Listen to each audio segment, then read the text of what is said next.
Boa noite, Excelência. Eu sou advogado do réu e nessa noite eu quero iniciar minha sustentação oral, já indicando o conceito de flagrante, né? Flagrante é capturar alguém no momento em que se comete um crime. No caso aqui, o flagrante delito, que é pelo que o réu foi preso e indiciado para esse inquérito, né? A flagrância é uma qualidade da infração e o flagrante é o delito. O sujeito é preso ao perpetuar o crime, preso em crime flagrante atual, né? É o delito que está consumado e a prisão em flagrante delito é a prisão daquele que é surpreendido cometendo a infração penal. E não obstante a isso, Excelência, seja esse o seu preciso significado, certo é que as legislações alargam um pouco esse conceito. Esse é um conceito mais doutrinador e esse é mais legislativo, né? Está localizado na lei, no Código de Processo Penal, no artigo 302. Considera o flagrante delito quem está cometendo a infração penal, quem acaba de cometê-la, é perseguido logo após pela autoridade, pelo ofendido ou qualquer pessoa em qualquer situação que faça presumir ser o autor da infração. E é encontrado logo depois com instrumentos, armas, objetos ou papéis que façam se presumir se ele é o autor da infração. Nas duas primeiras modalidades, a gente pode considerar o flagrante próprio, terceiro, flagrante impróprio ou quase flagrante. E finalmente, por fim, o flagrante presumido. Se tratando desse caso, Excelência, a prisão em flagrante, nesse caso concreto, foi formalizada e ancorada em meras suposições, lamentavelmente, porque foi alegado apenas aspectos superficiais, achismos e nada concreto. Ou seja, o réu ele foi pego de surpresa, cometeu sim o acidente, aconteceu o acidente, provocou o acidente, mas em momento nenhum foi comprovado que ele estava embriagado e foi comprovado apenas, né, por testemunhas, pela sua ação no momento em que foi abordado logo após o acidente.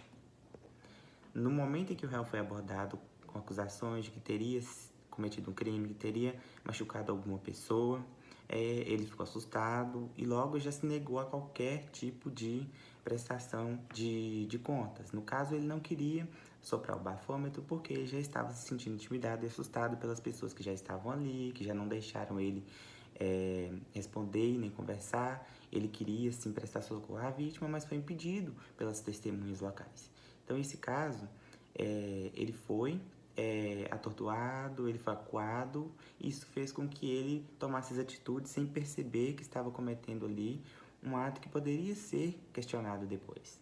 Mas nada além disso foi provado que ele estava dirigindo sob influência de álcool, porque não sustentaram nenhum outro aspecto legítimo além de meras suposições, né, feitas pelos policiais da abordagem e feito pelas testemunhas locais que presenciaram o acontecido, né? Não foi solicitado nenhum exame de sangue que confirmasse que ele estaria embriagado naquele momento, o que fez com que deixasse aquilo da maneira que estava, ou seja, ele estava sendo acusado por um crime que não havia prova e não havia tido nenhum procedimento para que se fosse provado aquilo que estava sendo imputado, né, que era dirigir sob a influência de álcool, causando lesão grave, gravíssima, né, a vítima que ele havia atingido, né.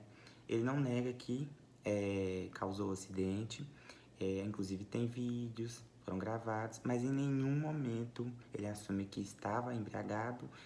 Ao contrário, ele nega que estava embriagado e não há prova sequer de que ele tenha sim ingerido bebida alcoólica naquele momento. Ele estava voltando de uma festa, mas alegava que sim, que ele havia participado de uma festa, mas que não havia bebido por estar dirigindo naquela noite. Estava em comemoração, voltou, estava cansado, dormiu porque havia voltado tarde e no volante ele acabou dormindo e se assustou com o acidente. Quando havia acordado já havia acontecido e logo foi se preocupando, logo foi buscando ajuda, já havia as testemunhas, já estavam ali atordoando o réu, né? E isso significa que naquele momento ele não teria psicológico nenhum de agir conforme preciso perante um acidente.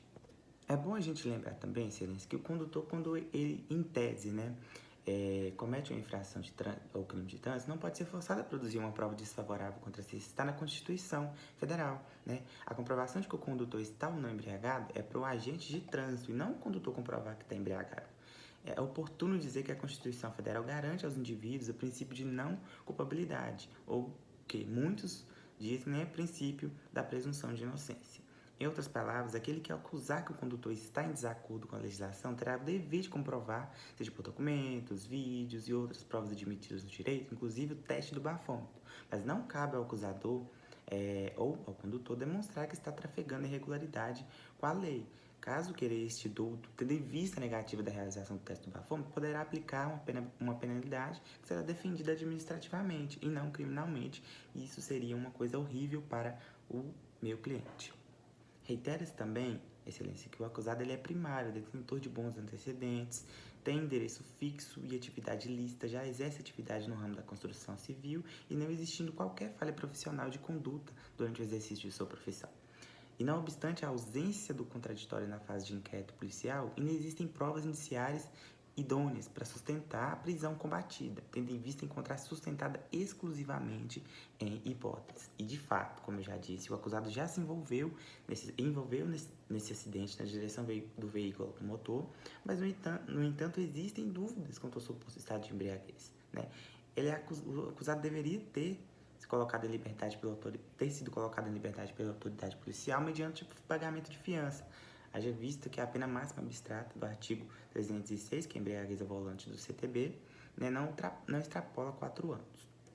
Com relação à suposta lesão corporal, né, uma vez que não se atestou a natureza das mesmas, deve enquadrar-se como lesão corporal culposa na direção do veículo automotor, previsto no 303 do CTB. Deste modo, a proceder com a gravidade da imputação em face do acusado, seria necessária a representação expressa da vítima, por tratar-se da ação penal pública condicionada e representação, o que data vênia não ocorreu no caso dos autos, né? E pelo exposto, com a devida vênia, pugna-se pelo relaxamento da prisão em flagrante imposto ao acusado. Isso não apenas em razão de suas condições pessoais, né? Mas, sobretudo, por não subsistirem as condições para a sua manutenção, já que inexistentes as condições previstas no 312 do CPP para a sua conversão em preventivo. Né? Com relação ao direito à liberdade provisória, invoca o princípio da subsidiariedade, né? Que caso não seja este o entendimento do juízo, né? Que só se admite para argumentar que seja concedida a liberdade provisória nos termos do artigo 5º da Constituição da República Federativa do Brasil em favor do acusado, pelos seguintes motivos. O acusado ele é primário, o acusado possui residência fixa, o acusado é homem trabalhador e possui a mesma atividade há mais de 20 anos, laborando com o nome da empresa conforme os documentos que estão anexos aos autos. O acusado possui excelente comportamento e bom relacionamento, inclusive com seus vizinhos, que se dispuseram a declarar em afirmativa nesse juízo, né, conforme o documento em anexo também. E como mencionado, ele é primário, possui bons antecedentes, mora no mesmo local, tem bons relacionamentos com vizinhos, com parentes, com amigos, e não há nenhum indício de que se buscaria se livrar de eventual sanção penal, se condenado.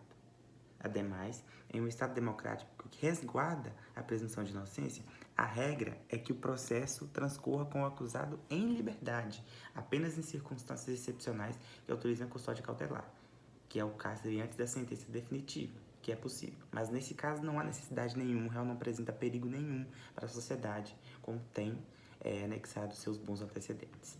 Nesse sentido, a Carta Magna, promulgada em 5 de outubro de 1988, garante a liberdade provisória da seguinte forma: ninguém será levado à prisão nela mantido quando a lei admitir a liberdade provisória, com ou sem fiança.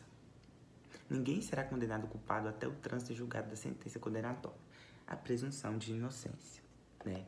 Tais dispositivos constitucionais garantem ao acusado o direito de guardar em liberdade o transcorrer do processo até o trânsito em julgado, vinculado ou não a certas obrigações que podem ser revogadas a qualquer tipo diante do descumprimento das condições impostas. Né? E encontram-se ainda ausentes os requisitos necessários à manutenção da previsão preventiva, previsto no 302, pois tendo sido demonstrado que as circunstâncias não acenavam a continuidade da prisão do acusado, tornou-se imperiosa sua revogação, vez que não há nos autos algo que possa indicar que o mesmo em liberdade irá colocar em risco a ordem pública ou economia processual, nem prejudicar a instrução criminal, muito menos se furtar a aplicação da lei penal. Por todo o exposto, excelência, requer-se o reconhecimento da legalidade da prisão em flagrante delito, com consequente relaxamento da prisão, expedindo o alvará competente de soltura em favor do requerente, e que pela negativa de soprar o etilômetro, seja aplicada a penalidade administrativa por ser medida da mais salutar justiça, ao invés desse processo criminal que está sendo aberto contra o meu cliente. Subsidiariamente, caso não seja este o entendimento do doutor juízo, o que só se admite para argumentar requer que seja concedida a liberdade provisória nos termos do artigo 350 caput do CPP.